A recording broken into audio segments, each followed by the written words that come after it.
So welcome to my top 5 ways to be a better tanker. Now, please understand that before you go ahead and dive into the actual video itself, that most of this, if not all of it, is just based off my own personal experiences and my own opinions. Some of these may work for you, others may not. So with that being said, let's get started. Number 1, vehicle optics.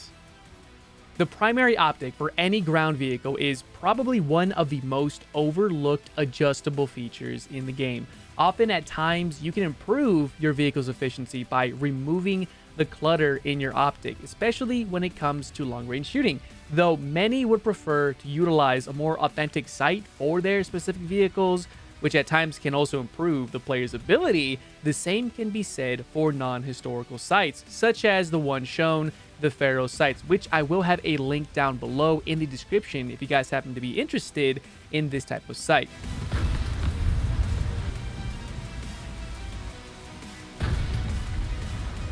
This was made even more efficient by the introduction of the automatic sight adjustment, with a laser rangefinder making custom optics far more viable, at least in the higher tiers.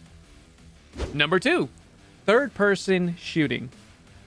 Third-person shooting is also akin to snap shooting or quick scoping, more or less. In the game, you have two types of reticles, one showing your mouse or the controller's reticle, and then another showing where your barrel or barrels are currently pointing at. Though at times you may find yourself behind a breakable object that can be shot through, the idea behind this third-person method is to understand the barriers in front of your gun and center your main reticle on the target. If done properly, you can accurately shoot whatever it is you're looking at without having to use your scope. At times through walls, destructive environments, and especially bushes. The same can be done with bino sniping, though it's pretty much the exact same thing. Here's an example of what I mean. Oh! You gotta admit, that was a really good shot. Yeah, learn to third-person shoot. What the f is up today? Number 3, audio cueing. Audio cueing is one of, if not the most important skills to have in War Thunder. You can use it to identify not only friend and hostile vehicles, but also determine which vehicle you may come up against just by hearing the sound of their engines and their tracks, even through terrain and obstacles.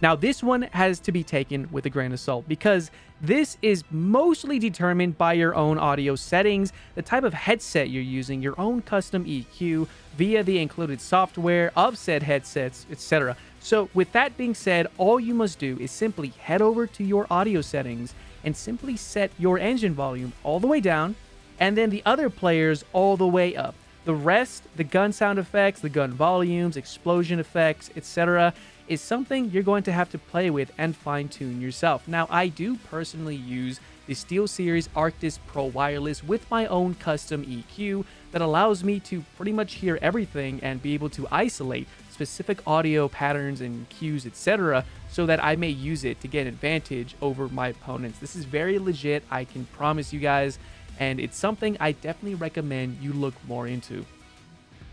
Number 4, graphic settings.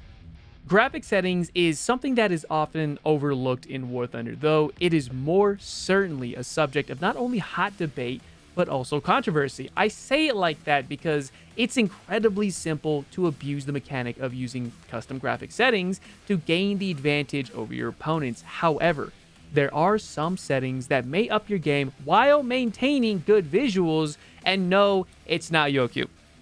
So if you're wanting to gain a small advantage while still having the game look very crisp, simply turn down the grass and tree range and you'll be able to spot targets at a fairly good distance while still enjoying all of the visuals. I personally don't use these settings, but I know many in the casual and the competitive fields who do this and do this very successfully, but with some added tweaks. But unfortunately, that's something I really won't dive too far into. So again, if you decide to play with your own graphic settings, play lightly with them. And number 5, vehicle knowledge. Having a clear understanding of the vehicles you will be facing can often mean the difference between you losing or winning a fight. Knowing the general weak spots is one thing, but knowing the vehicle's caliber of weapon, the shell types they may be using, and the level of their crew can be a huge advantage. For example, the T62 has a max loading speed of 9.8 seconds, whereas the M60A1 at the very same battle rating or tier has a max loading speed of 6.7 seconds. Another example is the T80 BVM, which has a fixed loading speed of 6.5 seconds, whereas the Leo 2A6 has a max loading speed of 6 seconds, and yes, those 0.5 seconds can mean the difference between you winning and losing that fight.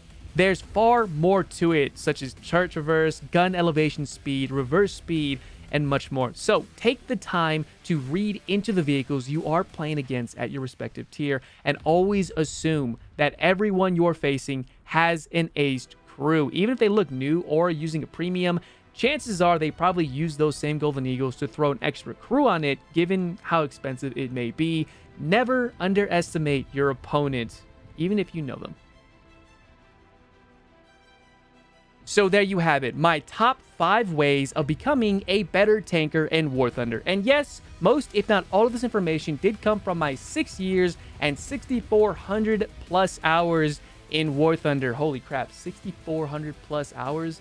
That's kind of nuts, right? I know some people have more than that than I do, but still, 6,400 hours, that's pretty crazy. But anyways, if you guys happen to have learned something from the video, feel free to let me know down in the comment section below, as I do deeply enjoy reading those. And while you're down there, maybe even include your own tips and tricks so that I may possibly use it in the next video showcasing the tips and tricks. So with all that being said, if you guys want to see this gameplay live, or you want to speak to me in a live fashion, feel free to check out my streams over on Twitch. Link is down in the description below as always, and I hope to see you guys not only in the next video or even those same streams, but in War Thunder itself.